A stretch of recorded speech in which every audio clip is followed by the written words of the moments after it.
نیلوفر مغل نے امریکی think tank American enterprise institute سے بات کی۔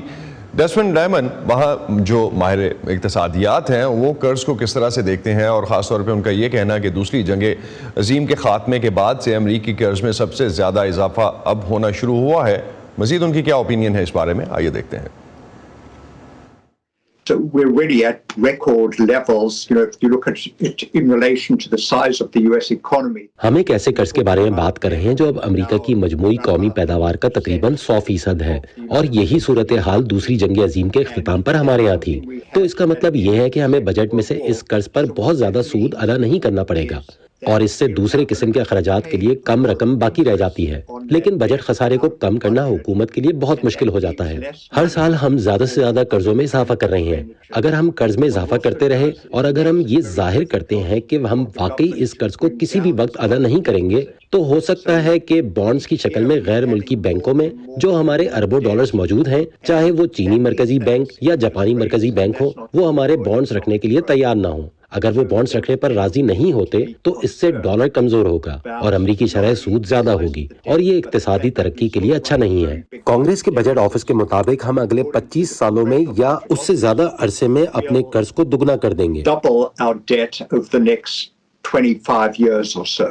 We don't see the kind of ہمیں عام امریکیوں کی روزمرہ کی زندگی پر قومی قرضوں کے اس قسم کے اثرات نظر نہیں آتے جو ہم پاکستان یا اس جیسے دوسرے ملکوں کے لوگوں پر دیکھتے ہیں۔ ایسا کیوں ہے؟ Their national debt. Why is that? Well, one of the reasons is that the United States borrows in its own currency. اس کی ایک وجہ یہ ہے کہ امریکہ خود اپنی کرنسی میں قرض لیتا ہے۔ تو یہ حقیقت ہے کہ ہم ڈالرز میں قرض لیتے ہیں، اور ہمارا فیڈرل ریزرو ان ڈالرز کو پرنٹ کرنے کا اہل ہے، تو ہم ہمیشہ قرض ادا کر سکتے ہیں۔ لہٰذا امریکہ کسی بھی دوسرے ملک سے بہت مختلف ہے، جیسا کہ آپ نے پاکستان یا ارجنٹائن یا برازیل کا ذکر کیا۔ ان تمام ملکوں میں ڈالر کی شکل میں بہت زیادہ رقم ادھار لی جاتی ہے، جو کہ ایک ایسی کرنسی ہے جسے ان کے مرکزی بینک پرنٹ نہیں کر سکتے، اس لیے انہیں امریکہ کے مقابلے میں جلد کرنسی کے بحران کا سامنا ہوتا ہے۔ امریکہ کا مسئلہ بڑے قرضے کا ہے، اس کا اصل خطرہ لوگوں کو ہے۔ اس سے امریکہ کے قرضوں کی ادائیگی کی صلاحیت سے اعتماد ختم ہو سکتا ہے، جس سے ڈالر پر دباؤ پڑ سکتا ہے۔ اگر وہ بائی آؤٹ نہیں لیتے، یہ شرح سود میں اضافے اور مہنگائی کا سبب بھی بن سکتا ہے۔ Problem that is building gradually down the road. Why does a country like United States امریکہ جیسے ملک کو قرضہ کیوں لینا پڑتا ہے، اور اس میں سیاست کیا کردار ادا کرتی ہے؟ Politics play a role in it. Well, the reason that the United States government has to borrow is امریکہ کے قرض لینے کی وجہ یہ ہے کہ وہ ٹیکس کی آمدنی سے کہیں زیادہ رقم خرچ کر رہے ہیں، تو یہ کووڈ وبا کا ایک مستحکم رد عمل تھا۔